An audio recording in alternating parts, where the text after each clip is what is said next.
小子，遇到我你可走大运了！我们可是双生帝王财神爷翡翠，价值1500亿，见到我们的人都能财运不断，全家安康。我操，这料子居然是传说中的双生帝王财神爷翡翠！传说这种料子不仅价值连城，就连见过它的人都能财运不断，全家安康。老板，这块料子怎么卖？9000亿！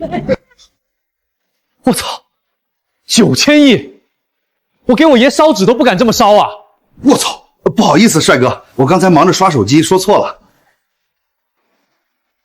这块原石是来自缅甸老坑的蒙头料，你要的话2个亿，你拿走。2个亿看不到，便宜点我买来玩玩。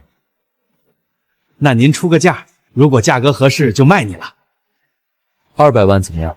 我操，200万！这位帅哥抹零可不行这么抹，这可是货真价实的缅甸老坑料子。你看上面这些翠绿的蟒带，极有可能开出帝王绿啊！2个亿可没管你多要。张少，曾德帅这小子这2天凭着运气好，当着我的面不仅捡了好几次漏，还毁坏我的名声。这块料子前2天我们几位专家看了，顶多能开出价值5个亿的紫色翡翠。这次你故意抬价坑他一次，怎么样？替我好好教训教训他。看来这小子运气确实不错嘛。好，那本少就陪他玩玩，看看他到底有多大的本事。老板，这块石料2个亿，我要了。你这是什么意思啊？你没看到这块料子是我先看上的吗？我去，杜巴大师，又是你！小子，真是冤家路窄啊！不好意思，这块料子我们张少也看上了，想和你争一下，曾兄弟不介意吧？看这杜巴的表情，肯定又是打着什么坏主意。不过这料子还有很大的利润空间，我可以慢慢陪你玩。这位老板，我要是没看错的话，这小子还没付款吧？他确实还没付款。好，那既然这样，这料子2个亿我要了，来吧，转账吧。张少，那既然这样，那就价高者得，我出3个亿。我出4个亿。我出5个亿。我可听说最近你小子可是捡了好几次漏了，怎么还只敢1个亿1个亿的加价，抠抠搜搜的？我看也不过如此嘛。老板，我出10个亿。我出11个亿。好，好，好，故意的是吧？我出40个亿，来呀，小子，跟我加价呀！看来张少今天是必要拿下这块料子。好，我出50个亿。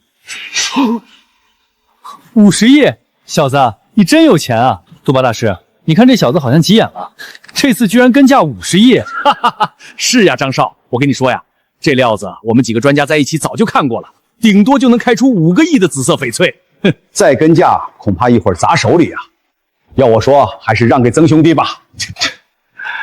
好，既然你小子这么想要这块料子，那本少就让给你了。什么？你们不要了？好，好，好，故意抬价是吧？对，没错，我们就是故意抬价，你拿我们怎么样？小子，赶紧付钱吧，这块料子是你的了。小样，别得意，等我把它切出来，看你们还能不能笑出来。好，来吧，老板，转账。对了，顺便让捡石师傅帮我把料子剪开吧。什么？这小子竟然敢当众解释，你就不怕被打脸？打脸？还说不准打谁的脸呢。帅哥，这块料子怎么切？师傅，麻烦先从顶上擦个天窗出来。好嘞，请稍等。听说这块2000万的料子是被张开基少爷故意抬价到50亿成交的。我操，什么50亿？这小子这次估计要被坑惨。我操！紫色翡翠，看透明度应该冰种啊！若是全切出来都是这种水，那这块料子至少能价值5个亿。师傅，再在下面来一刀。好嘞，稍等。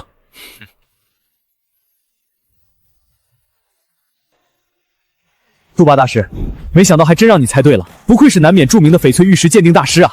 张少过奖了，这只是机操皮毛而已。哼哼，你信不信下一刀他这料子肯定垮？哼！我操！又出绿了，冰种帝王绿，一块选料居然同时出现了帝王绿和紫色翡翠，这怎么可能？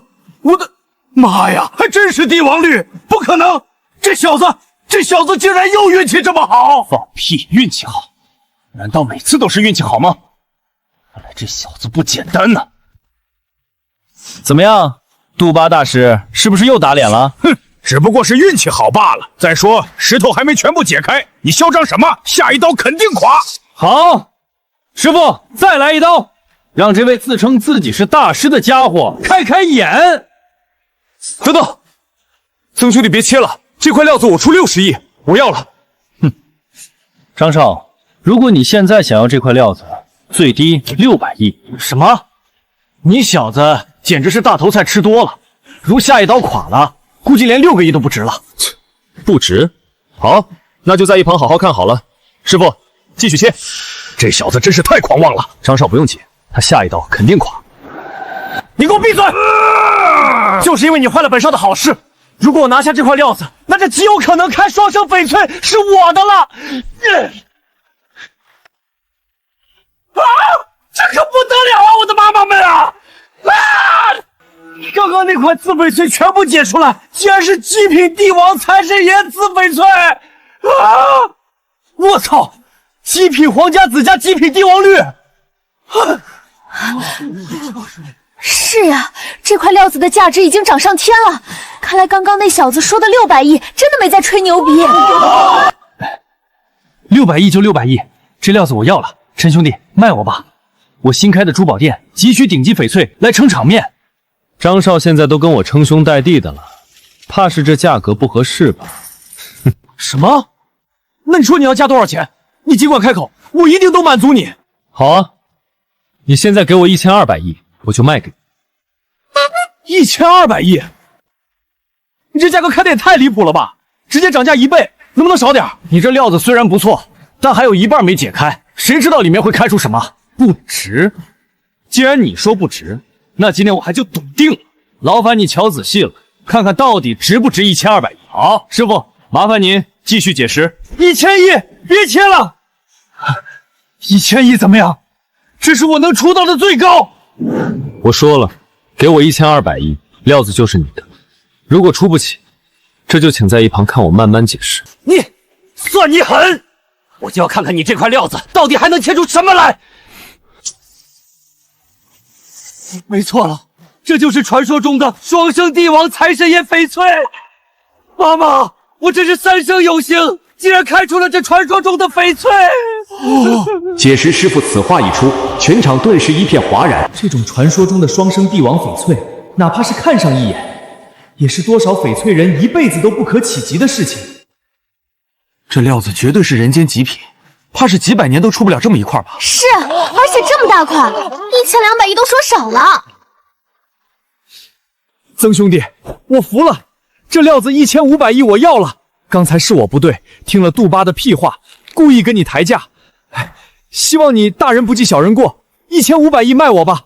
卖你可以，但是我看你身边的这位大师好像还不服气啊。哼，你小子就是一时运气好罢了，嚣张什么？放屁！谁会一直运气好？曾兄弟每次都能开出极品料子，难道陈兄弟一直都是靠的运气？杜巴，我现在告诉你，你已经被张大福珠宝解雇了，明天不用来上班了。我操什么？张少，别呀！这次只是打眼了，张少，再给我一次机会啊！打眼？我看你这自称自己是大师的家伙，每次都打眼。曾兄弟，本人张开基，交个朋友，以后再开出好料子，我一定收下，钱不是问题。好的。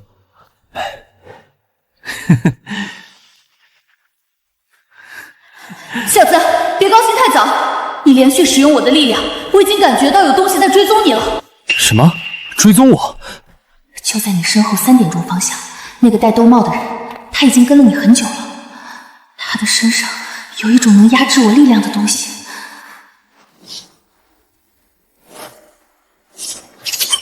他是需要时间恢复能量。如果你再这样频繁使用透视能力，我可能会陷入沉睡，到时候你就……喂，把话说清楚啊！到时候会怎样？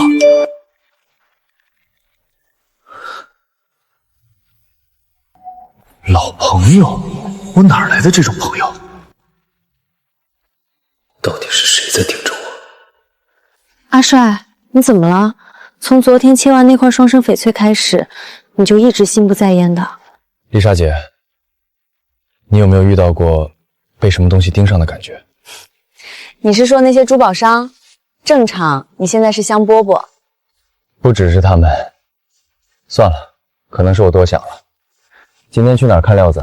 城南新开了家石料店，据说老板从缅甸刚进了一批老货，还有一件镇店之宝，说是用整块翡翠雕的玉石桌。玉石桌，走去看看。又是那个人。怎么了？没事，走吧。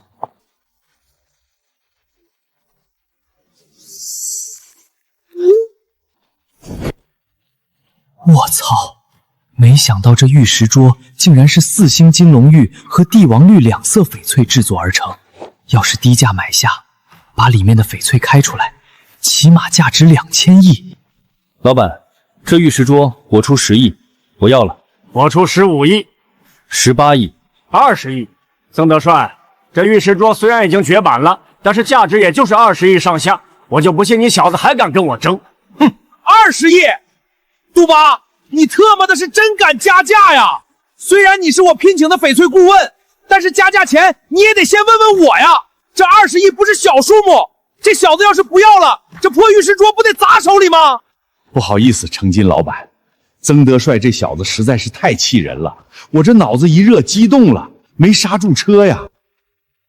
哼，曾德帅，听说之前你运气好，随手一开就能开出价值1500亿的双生帝王翡翠，怎么，今天20亿都不敢跟了？小帅，你可别上了程金这家伙的当，他这明显是激将法。这玉石桌跟杜巴说的一样，在家就没有什么利润了。我看我们就让给他们吧。哈哈，杜巴，他的话你也能信？老板，这玉石桌我出30亿。哈，我操！我没听错吧？30亿，曾兄弟，你脑袋是不是被驴踢了？这可是玉石桌子，可不是翡翠原石，这个玩意儿就是雕刻好的桌子。是啊，曾兄弟，赶紧的付款，这玉石桌我们不跟价了，现在是你的了。好，老板，这玉石桌30亿我要了，顺便你帮我找个解石师傅，帮我把它解开吧。我操，这位帅哥，这玉石桌你花30亿买下确实是贵了点儿，但是你也不能把它切了。是啊，曾兄弟，这桌子买回去摆在院子里当个茶桌也是挺不错的。好端端的你切它干什么？难不成还能切出帝王绿来？对，杜巴大师，你说的没错，我看这玉石桌没准还真的能切出帝王绿。什么？程金老板，你觉得有可能吗？他要是能开出帝王绿，我直接吃了。吃？我怕你把牙硌掉了，而且还吃不起。今天我就让你们开开。帅哥，这玉石桌是哪里不平吗？难道你是让我给你修整一下？我说那个解石师傅，曾兄弟的要求是你帮他把这30亿的玉石桌解了。我靠，多少？30亿，把它当石头解了。是的，师傅，先把桌面给我来一道吧。杜巴，解石我看多了，解玉石桌今天还是小刀拉屁股开眼了呀。是啊，程金老板，刚才我说曾德帅这小子脑袋肯定被驴踢了，还真让我说中了。这玉石桌已经是明料了，怎么切也不可能切掌啊！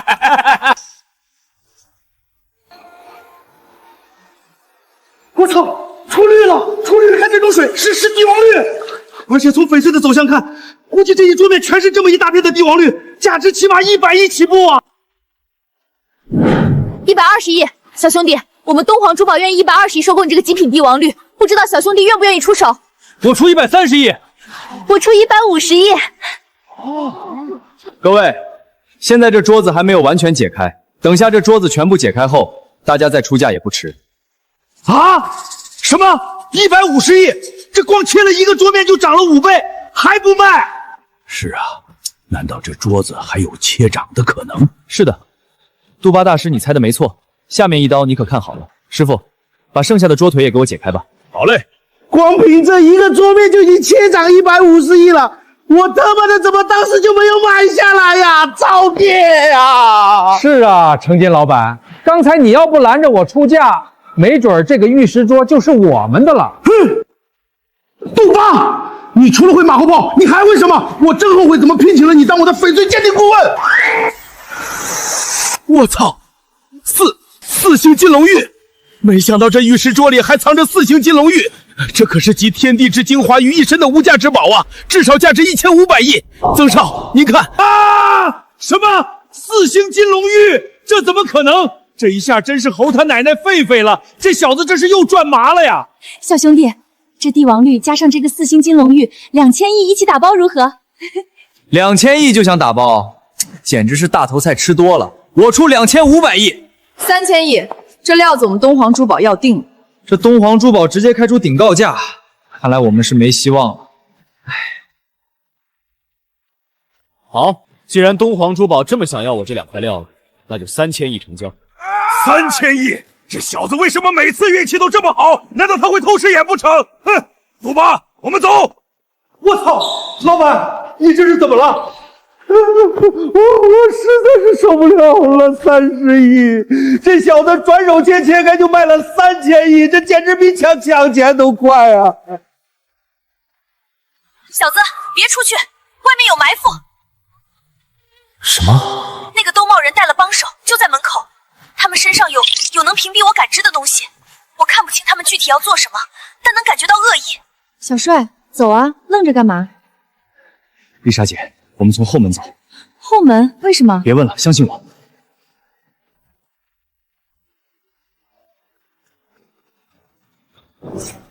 跑得挺快，看来他体内的东西已经能感知到我们了。队长，要不要追？不急，让他再得意几天，等他体内的东西能量耗尽，到时候连本带利一起收。翡翠，他们到底是谁？我不能说太多，他们一旦知道我在提醒你，会直接对我动手。你记住，3天之内不要再切实，不要再用我的力量，否则怎样？翡翠，翡翠，你说话！比3000亿更重要的东西，我还有什么？3天后，今天算第1天。翡翠说3天内不要切实，可那条短信又说要带3000亿去。小帅，你快来！杜巴那个王八蛋，他把我们之前看中的那批原石全扣下了，说我们要买就得按他的价格来。什么原石？就是上次我们去他店里看的那批缅甸老坑料子啊！你不是说品质很高，想买下来做储备吗？他现在狮子大开口，要1000亿。1000亿，这家伙是知道我赚了3000亿，故意来敲竹杠。小帅，你在听吗？要不要去看看？不行，我们就换别家。丽莎姐，我今天我是不会让你得逞的。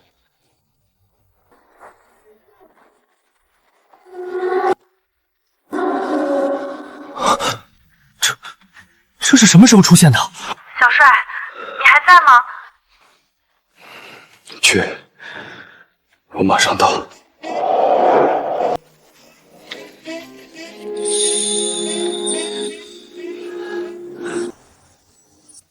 翡翠，虽然你现在不能说话，但我感觉有人在下一盘很大的棋，而我就是棋子。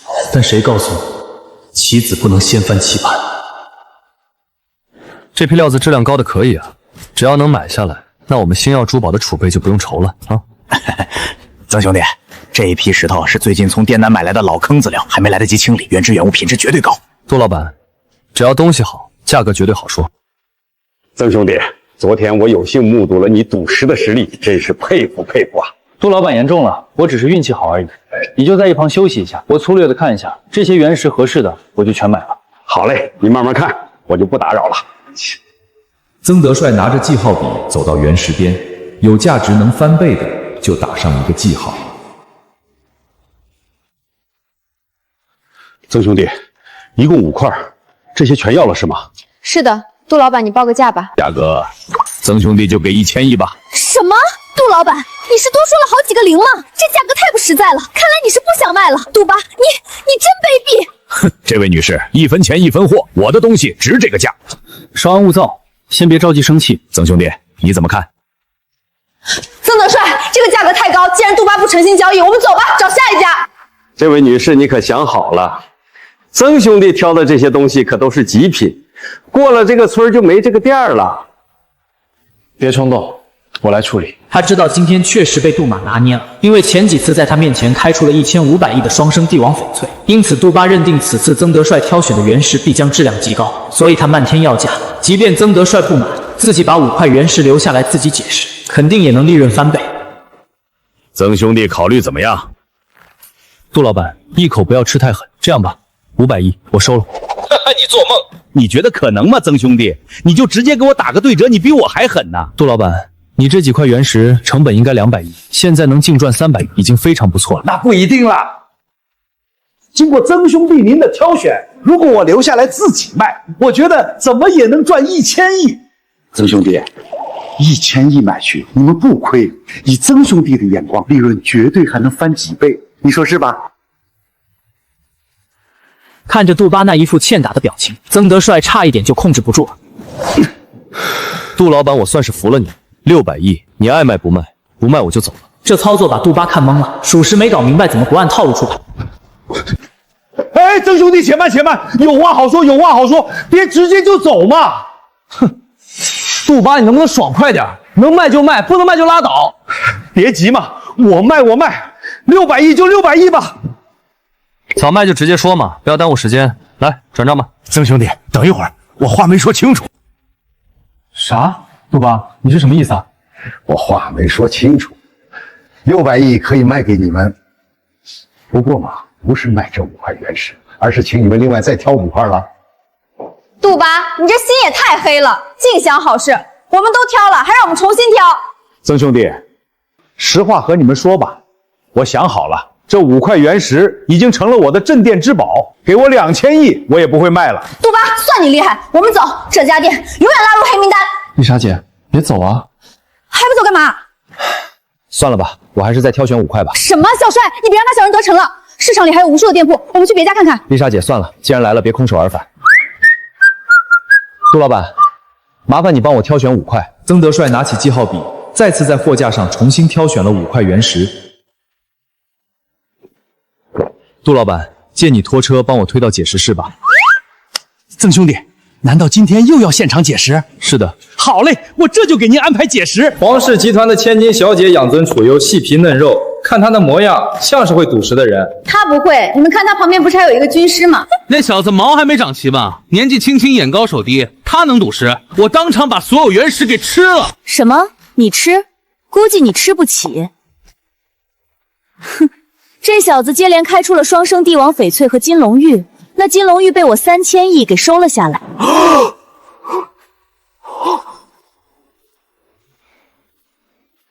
师傅，麻烦开始解石吧。可以，是弄种，确实不错，能值个1到2万。师傅继续切。好嘞。不一会儿，第2块原石切好了。恭喜恭喜，这一块有进步，应该是糯冰种，能值个3到5万。曾兄弟不要气馁，再接再厉。这杜巴真讨人厌。已经切了2块，合起来价值还没超过10万，成本可是花了600亿。照这个形势来看，那真是亏大了。钱是小事，关键是看见杜巴那小人得志的样子，就让人万分不爽。曾兄弟还接着切吗？继续切。好嘞，且慢，这一块我自己来切。你自己来，难道就有奇迹发生？你自己来就能开出好东西来？妈的，老子主动帮你，你得了便宜还卖乖。你们呐，别在这里说风凉话，人家肯定是有水平的，至少你看他画线还画得挺直的嘛。各种嘲笑声此起彼伏，很多人就是这样见不得别人好，看见别人落魄，他会比自己赚了钱还要开心。师傅开始吧，按照我画的线来。解石师傅得到指令，打开了机器，所有人的目光都紧紧地盯着解石台上的切割机。不错，见绿了！我操，还真被这小子切出了绿。师傅，继续把另一面也切开。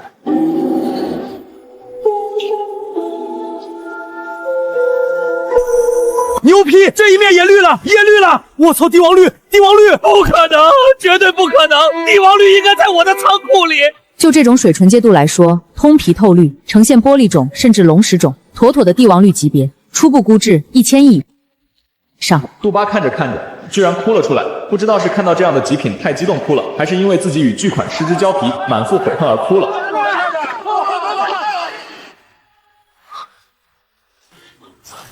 怎么回事？头好晕。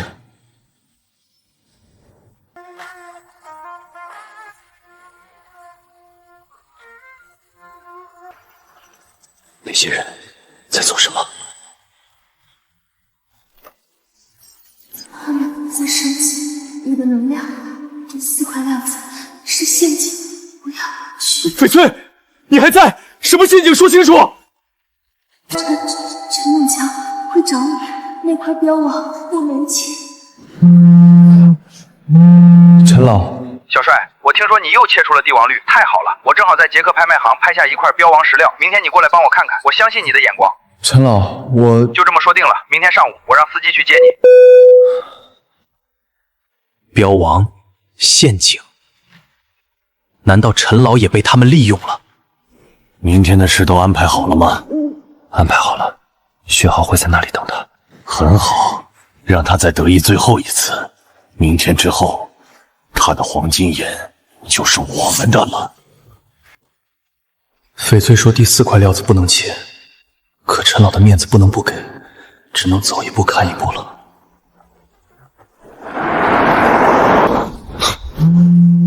被跟踪了。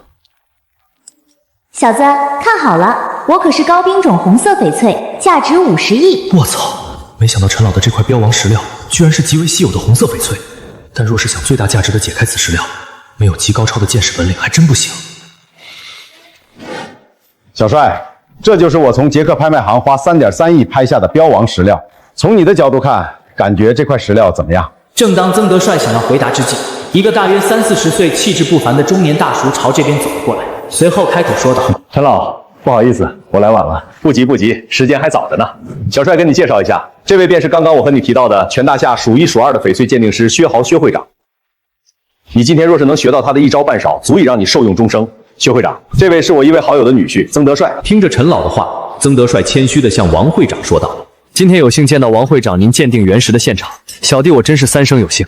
你若是陈老的儿子，我指定会教你1-2招。”此时曾德帅听着薛豪略带傲慢的语气，只是笑了笑，并没有出声。薛会长，这块便是我从捷克拿下的标王石料，你看看这块石料的种水色。行，交给我吧，我定会尽最大努力的把这块石料给你解出来。小子，要不要过来观摩观摩我是如何鉴定原石的？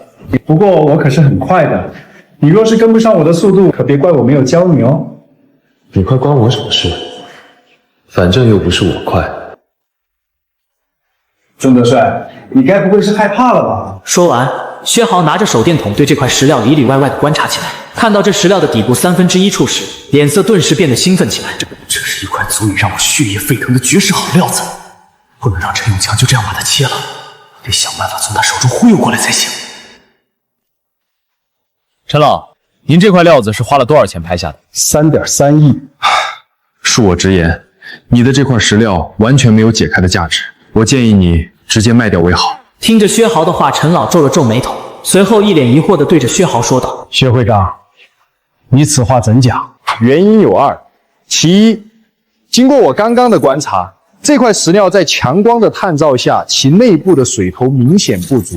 其二，抛开刚刚所说的不考虑，这块石料1/3处有条裂缝，看似影响不大，但实则这种裂缝是最为致命的。综上所述，我建议你卖掉，及时止损为好。”听到薛豪的分析，陈永强脸上已然没有了刚刚对这块石料的自信。毕竟薛豪可是行业内数1数2的专家，其话语的分量自然是不言而悟的。但他已经动摇了，现在只要我略施小计，这块石料便是我的了。陈老，我在行业内的人脉也还行，你要是出售的话，这块石料我可以帮你找人收下，不敢保证能卖到3.3亿，但至少不会让你亏太多。既然如此，也只能这样了。听完薛豪和陈永强的全部对话，起初曾德帅还在质疑是薛豪的鉴定水平不行，但当他听到薛豪要帮忙出售此块石料时，这不得不让他怀疑薛豪是在做陈永强的局，想以低价从陈永强手中骗走这块绝世好料子。但在没有证据的情况下，也不能直接挑明。为了不让陈老应有的利益得到损失，同时也为了让他欠下自己的人情，陈老，曾德帅石头我买了。这小子疯了吧？就是啊，这石头一看就是废料啊！薛会长，我可不太同意你对此块石料的分析。什么？此话一出，众人全都一脸惊讶地看向了曾德帅，薛豪更是眉头紧皱，满脸阴沉地说道：“你一个乳臭未干的小子，懂什么叫做翡翠吗？既然敢在这里质疑我的鉴定结果，小子，我可告诉你，说错话可是要付出代价的。你一个毛头小子，能看出什么？小帅不得无礼，人家薛会长可是业内的佼佼者，对石料的鉴定有着丰富的经验，说出来的话自然有他的道理，你又何必在这儿较真呢？”见此情形的汝心却是坐不住，随后开口说道：“陈叔叔，小帅他也是1等1的翡翠鉴定大师，他的判断不会错的。就连泰国的郑王爷，还有京都的石怪李峰，都得给他几分薄面。小帅在此刻说出这番言论，那他就一定有着自己的见解。”陈老，翡翠界赫赫有名的2个大人物，既然要给一个20出头的小子面子，这话你信吗？若是他真的有那么大的本事的话，那到时候就说说看，我到底哪里鉴定的有问题。既然汝心把他说得如此厉害，那先听听他的意见，再做决定也不迟。小帅，既然你对薛豪的鉴定有疑问的话，不妨说说你的见解。我的看法恰好跟薛大师不同。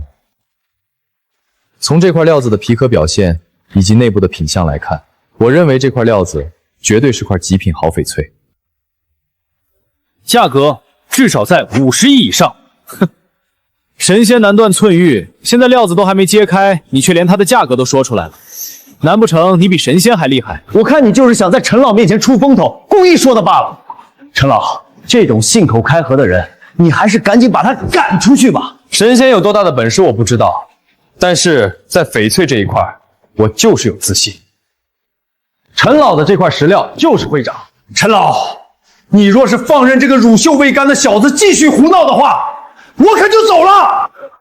反正我已经对此块石料给出了鉴定结果，你若是想高价卖出去的话，恐怕很难。听着薛豪略带威胁的话，陈老感觉很是不爽。这个薛豪既然在这个时候说出这种话，抛开有没有问题不说，光是人品就差曾德帅一大截。王会长既然卖不出满意的价格，那就把这块石料现场解开吧。那你就切吧，这块石料没有2刀是绝对出不了货的。等你第1刀切垮时，就是我反击的绝佳时机。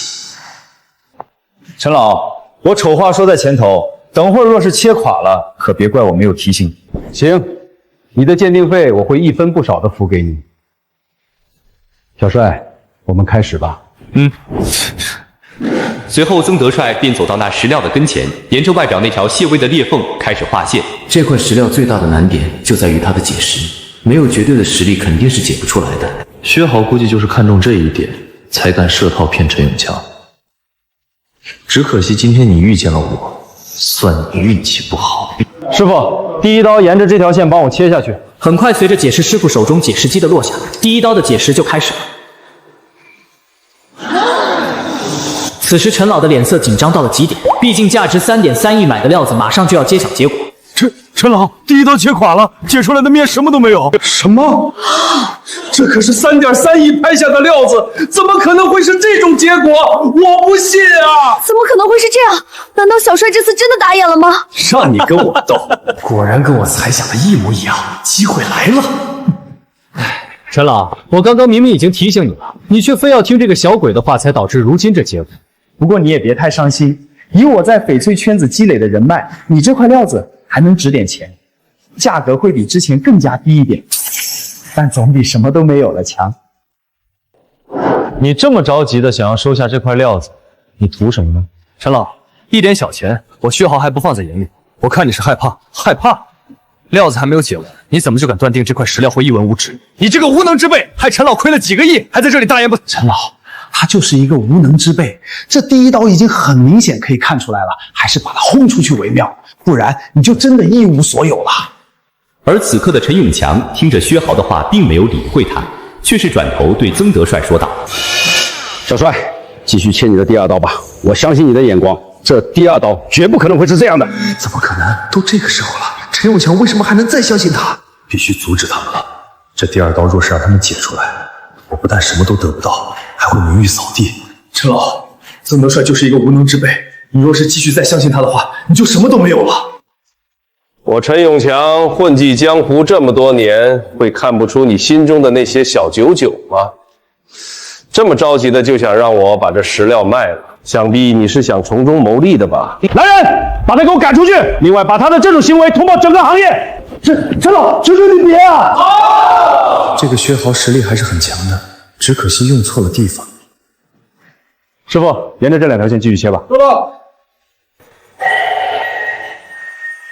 很快，第二刀开始切割，全场屏息凝神。恭喜陈老，第二刀解出来后是块高品种的红色翡翠，价值在50个亿左右。这位小兄弟还真是神了，在这种情况下还能解出如此完美的料子，这是有着何等的恐怖实力啊！小帅，你真是太神了，我陈永强欠你一个大人情。陈老客气了。他目光扫向被保安架走的薛豪。你以为你赢了，曾德帅？你只是运气好。他们不会放过你的。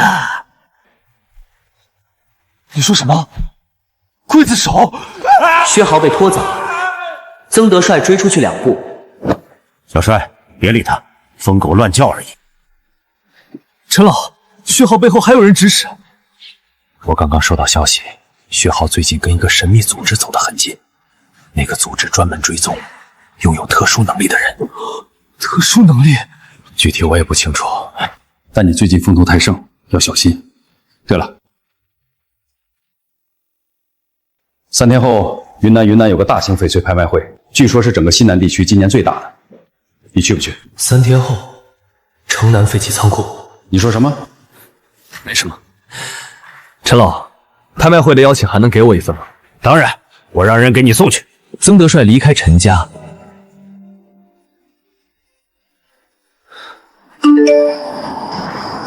薛浩只是个小角色，想知道刽子手组织的真正目的，3天后拍卖会见。但记住，你体内的东西已经快撑不住了。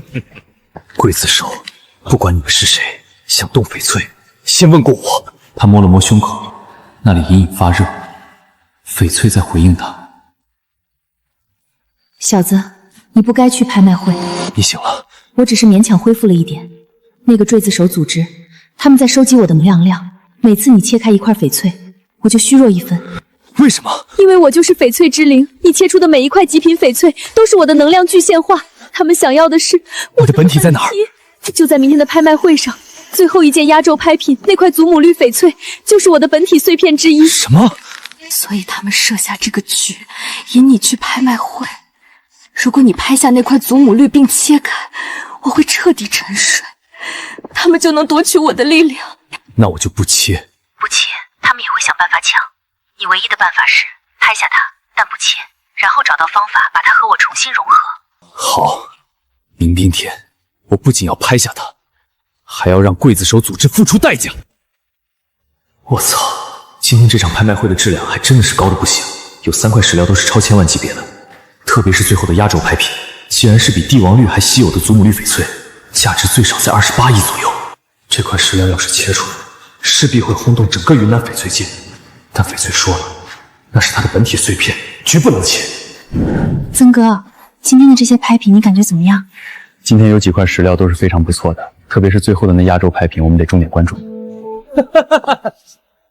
曾德帅，就你那点见识能力，也想来争夺这压轴的石料，劝你还是哪里凉快哪里待着去。今天有我薛豪在，绝不会让你拍走任何一块有价值的石料。曾哥，这个薛豪虽然很讨厌，但他的见识能力却是1等1的。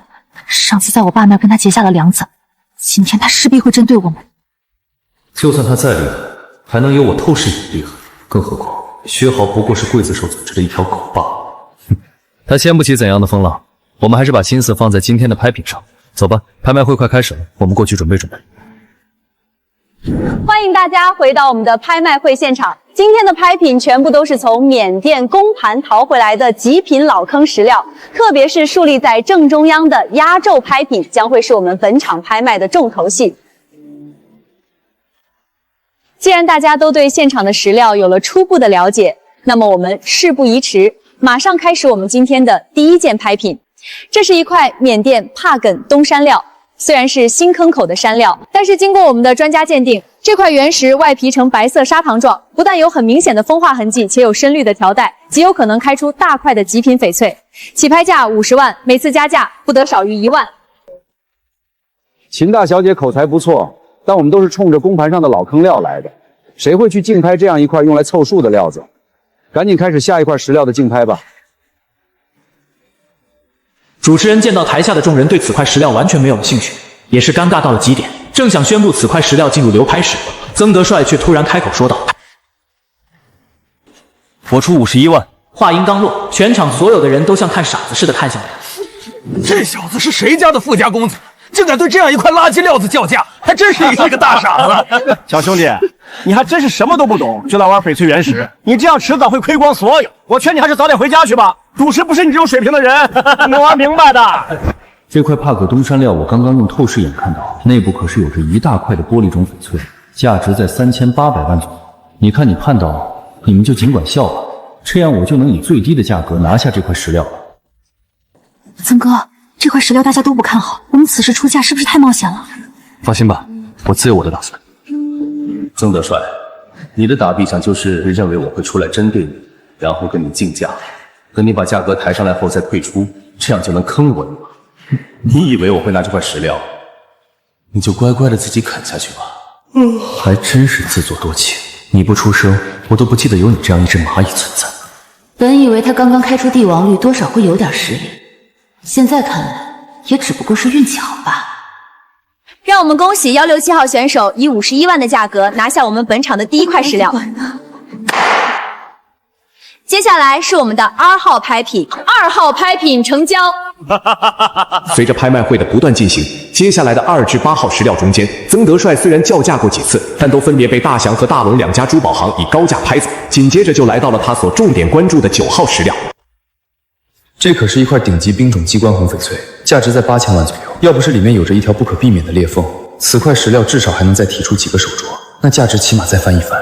下面是我们本场拍卖会的倒数第2块石料，这是一块重达200多斤，外表展现极为漂亮的石料，起拍价1000万，每次加价不得少于10万。我大龙珠宝行出价1500万，我出1600万，我出1700万。看来大家都看上了这块石料，那我就来看看你们的底价在哪。我出3000万。当曾德帅一口气直接加了1300万上来时，全场再继续加价的人已经变得寥寥无几。就在他认为能顺利拍下这9号石料之时，薛豪却突然开口道：“我出3800万。”这块石料根据刚刚的观察，价值应该在2个亿左右。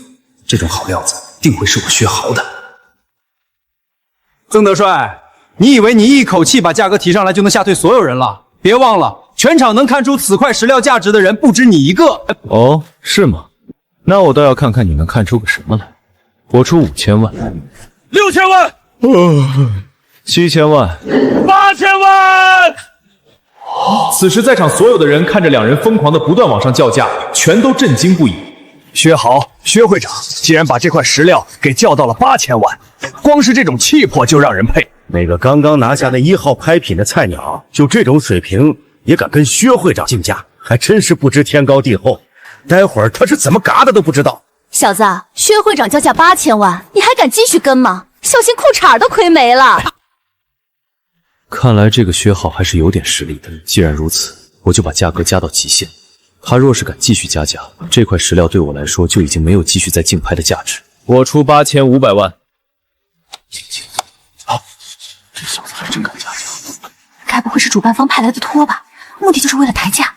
就算不是托，估计也是故意过来抢薛会长的。这种人，薛会长，你一定要给点颜色给他瞧瞧。没想到还有这么多人支持我。既然如此，我又岂会让他们失望呢？曾德帅，接下来我这拥有20年功力的叫价，我就不相信你还能顶得住。我出1个亿。我的天哪！看薛会长那胸有成竹的叫价，我想这9号石料应该会是一块稀有的料子。我估计也是，薛会长在业界可是数1数2的顶级翡翠鉴定师，他敢如此叫价，这块石料十有八九是块不可多得的好料了。曾德帅，有本事你就继续跟我竞价，说不定你再往上加价，我就把这块石料让给你了。我确实没有能输掉这1000多万的本事，现在就让你得意一阵。待会儿石料解出来后，有你哭的时候。不过这块石料本来就是故意让你拍下来，为的是消耗你的资金，让你无力竞争最后的压轴品。让我们恭喜薛会长以1个亿的价格拍下我们本场的9号石料。女士们、先生们，老板没曾想，我们9号石料子的竞拍就已经来到了如此激烈的地步。接下来的这块重达2吨多的压轴牌品又会掀起怎样的风云呢？让我们马上揭晓。随着最后压轴拍品的到来，整场拍卖会所有人的情绪顿时达到了最高潮。这块难得一见的绝世好料子，我大龙珠宝行要定了。就凭你们大龙珠宝行的那点实力，能吃得下这块石料吗？我大祥珠宝才会是最后的赢家。曾德帅，今天有我薛豪在，你只有2种选择，一种是跟刚刚那9号石料那样，没有足够的能力来跟我较量；一种是落入我的圈套内，让你亏得一无所有。等等，在拍卖压轴品之前，我想问薛会长一个问题：你想拖延时间？薛会长，你背后的人给了你多少好处，让你来当这条狗？你胡说什么？刽子手组织，你认识吗？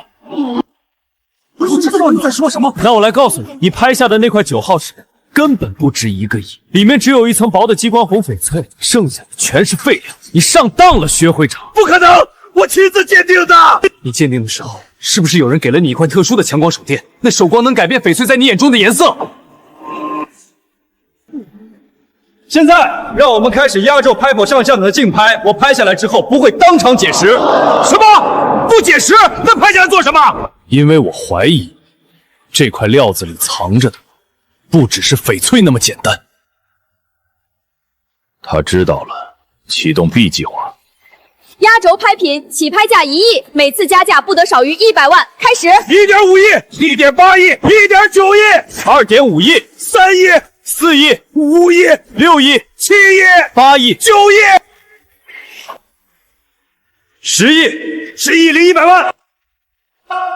薛豪，你是不是只会加100万？我出13.8亿，我的全部身家。来啊，继续啊！他上钩了，收网。我不跟了，曾德帅，你赢了，但你也会输得很惨。13.8亿成交，恭喜1667号选手。刽子手，我知道你在看，这块料子我不会切，你想得到里面的东西，来拿。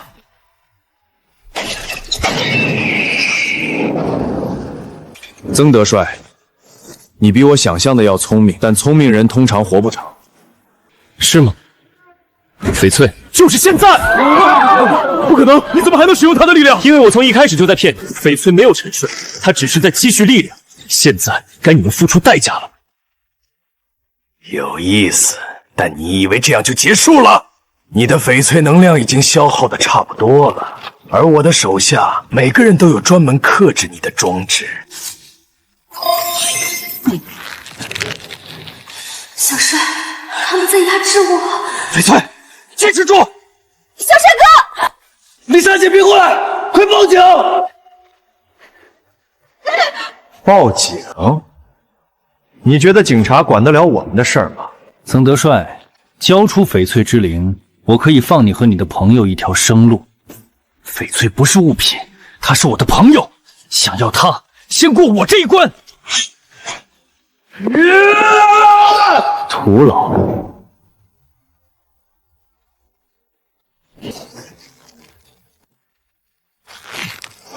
最后问你一次，翡翠之灵在哪儿？在你永远找不到的地方。谁说找不到？老子帮你找！张开机，你掺和什么？曾德帅是我朋友，而且我是国家特殊物品管理局的人。刽子手组织，你们涉嫌非法追捕国家保护级灵物，已经被包围了。张张少，你意外吧？从你第一次开出双生翡翠的时候，我们就注意到你。刽子手组织是国际犯罪团伙，专门在全球追捕各种灵物，翡翠之灵是他们最后的目标。就凭你们！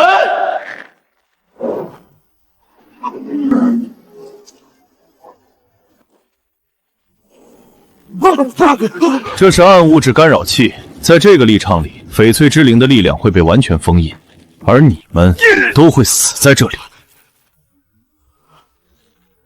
翡翠，翡翠，翡翠，对不起，是我连累了你。该死，这家伙来真的！曾德帅，我给你最后一次机会，翡翠之灵的本体就在那块祖母绿翡翠里，只要你切开来，把翡翠之灵交给我，我就放人。我切了翡翠之灵就会彻底消失，你做梦！那你们都去死吧！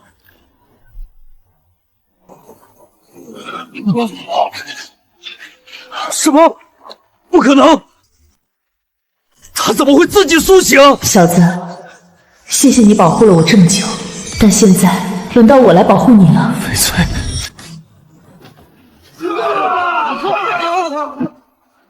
你们刽子手组织追了我3000年，今天该结束了。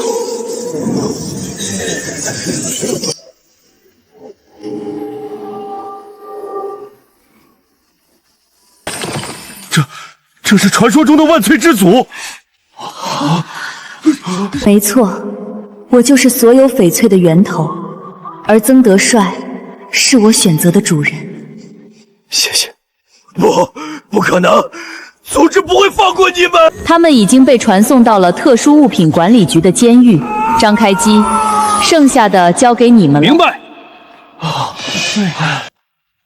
翡翠，你还在吗？我在，但我消耗了太多能量，需要沉睡一段时间。这块吊坠是我的分身，带上它，你依然可以不食翡翠。但记住，不要再切实了，把翡翠的美留给世界欣赏，而不是。记住了。曾德帅，国家特殊物品管理局正式邀请你加入，当然你可以拒绝。我想先休息一段时间。理解。对了，那块子母玉翡翠，现在它是你的了，价值至少500亿。不，我捐给国家博物馆，让所有人都能看到它的美。这才是真男人！小帅，你没事吧？没事，丽莎姐，我们回家吧。小子，谢谢你。等我醒来，我们再一起去看看这个世界的翡翠。一言为定。